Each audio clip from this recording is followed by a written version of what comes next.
Let me ask you a quick question. Are you currently looking at your crypto portfolio and do you feel like fearful? Do you feel like you're underwater and you're not really convicted at any project? You feel like you want to maybe lend money off friends, family, or hell, even banks, right? You want to keep buying because you feel like you've lost the chance to buy in the projects you have at a good discount.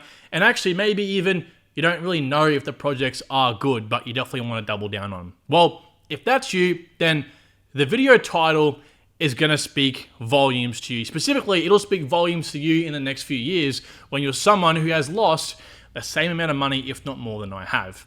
Now, guys, I've been in crypto for a fair few years now. And the previous bull market, I was still someone who didn't really do much research, right? I was someone who built my kind of knowledge off the back of YouTubers, or not even Twitter influencers, really, just YouTubers, and gathered their consensus on a project or a time in the market that was so-called good to buy or sell.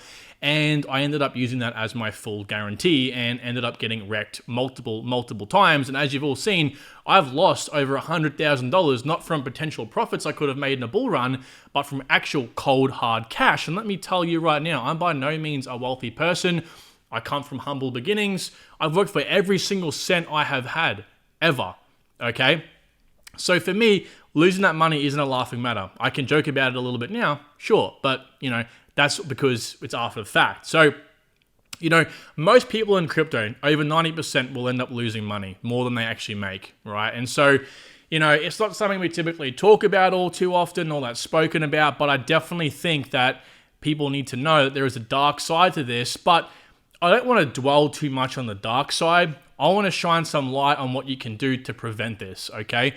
Now, I want to say, and before we get into the story that kind of spruced my interest again and, touching on this particular topic with me, was that there's three things that we really need to do. There's three layers that we have to look at before we even begin looking into projects, right? Before you begin putting your hard time, money, and essentially just effort into looking at different YouTubers and gathering their consensus on particular coins to invest in, again, particularly ones that you don't know anything about, is we have to take a step back and do some critical first steps. And they're steps that most people are probably going to disregard. Listen to this and go, it's ignorance at the end of the day, right? And I know because this is coming from my experience. But what we have to do first is assess your risk profile, right? You need to look at how much you're actually willing to expose yourself to crypto. And if you lost that much money, would you be happy? If you had $10,000 to invest, how much of that $10,000 are you happy to lose? Is it $1,000? Is it nothing? Is it $5,000? Or is it the whole thing? But you need to associate how much you're willing to lose. And then out of that money you're happy to lose, that percentage, you can begin buying riskier projects with that percentage of your portfolio. Now, I'm not going to go into the specifics in this video because I've made multiple videos free on the channel that you guys can go ahead and watch over the last few months.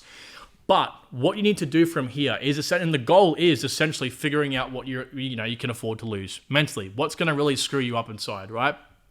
And then from there, go to the next layer. And layer 2 is then looking at the projects within those risk categories themselves, right? If you're happy to lose all your money, then hey, maybe you want to just buy micro caps. Or if you don't want to lose anything, maybe you stick with Bitcoin and Ethereum. Maybe you dabble a little bit into Cardano, for example, right? Just the real safe bets. Okay, and obviously there's a lot in between. And then layer 3 is when you actually go into looking into the individual projects themselves, okay? And this is where people are getting stuck. If you're new to the space, what do? Well, we always, again, hear about people making money, and we never hear the stories about people losing money. So you jump straight into YouTube or crypto Twitter, and you begin finding the projects these influencers with a fair amount of followers preach about. Let me tell you something from experience, and also experience behind the camera. Experience about how YouTube and this industry works. A large majority of crypto influencers are out to take your money. The reason we make money ain't from YouTube, guys. It's from sponsorships, through like NordVPN, for example, and a lot worse than that, from actual coins themselves, shilling projects. And that's how they make hundreds of thousands of dollars every single month, all right? And so what they'll do is you'll absorb that information if you're new to the space and you've skipped step 1 and skipped step 2, and you'll go straight into looking into projects and listen to their advice. Now, you get that and you combine that with, say, 10 influencers that maybe 8 of them are shillers, which again, most of them are, and you'll find that you'll go, oh, they're all good. They're saying the project's good. Not just good, but good to buy now. And then you buy in. And what happened, and a story I want to quickly tell you is, a gentleman I was on a recent call with, a subscriber who was on a one-on-one consultation with me, looking through his portfolio, and all his projects he had no conviction in, aka he never obviously done research on. He had pretty much bought because he was told to and when to, and because of that, he obviously, when the markets go down, he's feels like he has to sell them, or he's very worried. He has sleepless nights, okay? Also had the same situation when I first started, right? And this all stems from those influencers, right? This all stems from trusting people and skipping step 1 and step 2 and going straight to step 3 here. And because they ultimately tell you, you have to buy X project right now, or you're going to miss out. This is going to give you 100X gains. Again, they're playing into that emotion, that sort of lizard brain, okay? And so that kind of led him to buy a lot of these projects at horrible times, and also some of them are horrible projects, okay? Even the good ones he doesn't know a lot about, right? And so, again, this sort of story, this event a few days ago reminded me of my situation, okay? And I was in the same place. I had borrowed $3,000 from my brother and promised him, hey, mate, in 6 months' time, I'll pay you back $4,000. So I'll give you pretty much 33% interest at 6 months, okay? And I also went to a third-party lending platform in Australia here called 𝗡cie. You guys might have it. This might be a global company. And I managed to swindle, I shouldn't say that, but you're not supposed to use or take money out for crypto. But I managed to find a way through relentless nights and days looking at ways I can onboard that money into crypto, which I managed to find, and then spent all that money from Zip into crypto. And what did that do? Well, just like the guy I had the conversation with who lent tens of thousands of dollars from his family and his ex-girlfriend, who he's still paying back, I too had that same issue, except my issue was a bit worse because now I owed interest on that money I had taken from 𝗡cie. Now, if you're someone who's taken money from banks or does have, money you have to pay back in interest, and you have nothing to show for it in your portfolio, you know how hard it really feels. You know it sucks. And so you end up buying it, obviously, at times when these crypto influencers tell you to do so, and again, in projects you're not too interested in. And so therefore, again, just like this gentleman reminded me of, when the price tanks, when the market drops lower, because you have no fundamental understanding of your risk, you have no understanding of what projects you should be buying, or the tech, or the economics of the project itself, and no macro understanding, i.e. crypto macro and global macro, you worry, you panic. You really do panic, and it showed, okay? And it really worries me. And I feel horrible for him because I know what he's going through, okay? And so I remember having those sleepless nights, waking up, please let the markets be up, please. And living off the feeling of hope. And that's how people get wrecked. And that's why I'm a big advocate of why a lot of these why I don't like, I'm going to use the word hate. I don't like using the word hate very often, but I hate these YouTubers because gullible people, and might I say even people well into their later years in life, believe them.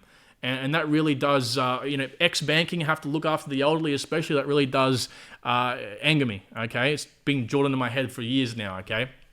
So I'm making this video to tell you, if you are someone, as I said at the start of the video, who is feeling underwater, pressure, you're waking up every day, okay, it's down 2-3%, that means I've lost $50-$60 today, please, I hope it goes up. Oh my God, the market's going down, I need to borrow more money, or I need to look at doing something to get more money into crypto, because that to me is addiction. That's like gambling. And you're not investing here. You're not an investor. You need to be upfront with yourself, okay? You be upfront and think, okay, I'm not investing, I'm gambling here. And that's why I say the magic word on the channel is conviction, okay? Meaning if you've done your research, okay, and you trust the longevity of the project, you trust the team, and again, things can definitely change. It can definitely change on a whim. If something, negative comes out like 𝗡cie𝗿𝗩𝗪, you might want to just tap the brakes for a second. But for the most part, conviction is you believe in the longevity of the project. Well, if you do, then hey, you're not going to really, mind too much when the prices are down. Actually, you're going to want to buy more. You're going to want to buy more. And again, it could be down to 30-40% on the day, on the month, on the year, but you're still happy. You still have conviction. But hopefully you guys understand the premise of this video. And that's if you are someone who hasn't done those 3 steps correctly, you need to reassess. Now, I want to finalize this video by saying some tips, okay? What I would say is, we're in a bear market right now. Personally, I would give yourself 1 week, right? Find 10 projects you're interested in or you think you want to have conviction in. Even if you do a few hours of research and you don't like it, you can change. 1 week research into one project, okay? After 10 weeks, you should hopefully have found 10 projects-ish that you want to actually buy or have, long-term conviction in. Now, that will make a majority of your portfolio. You definitely don't want to have more than 15 projects unless you're putting like 5, 6, 10 grand into each project, right? You want to keep it somewhat limited. After those 10 weeks, even if you're someone who knows nothing about crypto, don't even know what a blockchain really is, right? You will learn all of that in the first few weeks as you begin researching these projects and look up the terms and jargon. By week 10, you'll know more than 99.99% of this industry, which is fantastic, right? But along the way, again, the main point is you'll have 10 or so projects you are convicted in, and obviously the more you add to that, the better, the more weeks you have on. And so therefore, you're set, right? And then so from there, what do we have to do? We have to keep up to date with the news coming out of these projects. And that's where the second negative part of listening to crypto influencers comes from, because some of these guys don't know a jack diddly squat about economics or what's happening in the world. They think they do. Again, anyone can be confident behind a camera. You do it enough, you're gonna, make people believe you know what you're talking about. So, yeah, and so you want to make sure you find a good group of people who are talking about individual coins that you can trust their research on, or might keep you up to date on specific news from those projects. What I personally do is do that. Plus, I also have a separate Twitter account that I follow each and every single one of the main projects I'm invested in, plus at least 1 to 2 third-party sources that specifically talk about that project, and check that every morning. And then what I also do is look at the global crypto market as well. I follow a few different YouTubers for that. Again, you have to make sure you find the right ones. Coin Bureau is a pretty good example of an objective person in that sense, and most people know who Coin Bureau is. And then you have to also look at the global macroeconomic events as well, and these are also different YouTubers who you must go ahead and obviously cherry pick as well. There's no point in you picking 10 people that might have one bad person in there, and when I say bad, it's very hard sometimes knowing who's good and who's bad, and that's why you have to have at least some fundamental knowledge of the space, because otherwise you're just listening to anything and absorbing everything. And if that one person says, hey, we're in a bull market, and the 9 other people say, no, we're not, we're in a bear market, you might listen to that opposing view in the bull market and think he's the one that's going against the grain because he knows more than the other people. Okay, so you must cherry pick the good ones, and I'll leave some links below down to some of the YouTubers I personally look at. One of those is George Gammon, who has a very good objective understanding of where the world is going. And with that said, guys, hopefully that has made sense to you. You want to focus on crypto first and then gather the information, but you must have this fundamental intrinsic knowledge of the market. Otherwise, you're just going to be running around blindly listening to people and hoping you can make money. You're not going to know when to sell, okay? So you're going to miss the top, or at least near the top, and you're going to always fall for the classic buy now or sell now, okay? So have your best interests at heart. Don't get me wrong. Take good care of yourselves. Talk to you on the next one.